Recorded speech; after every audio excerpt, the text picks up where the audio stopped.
जी नाज़रीन, करमपुर मां वासा अफ़सोसनाक ख़बर जी आगाही शेयर कंदा हलूं त कोयटा वेंदे मच वेझो हादसे में करमपुर जे ॻोठ वासी 10 क्लास जो शागिर्द फोती जो चाचो ऐं नंढड़ो सौट ज़ख़्मी, घर में कोहराम।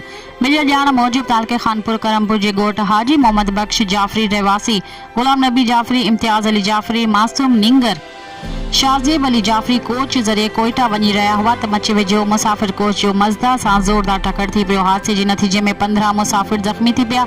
ज़ख़्मीन में करमपुर जे ॻोठ वासी ग़ुलाम नबी जाफ़री, इम्तियाज़ जाफ़री ऐं शाहज़ेब जाफ़री भी शामिल आहिनि। ज़ख़्मीन खे अस्पताल मुंतक़िल कयो वियो। इम्तियाज़ अली जाफ़री ज़ख़्मनि जा सूर न सहंदे अस्पताल में फ़ौत थी वियो।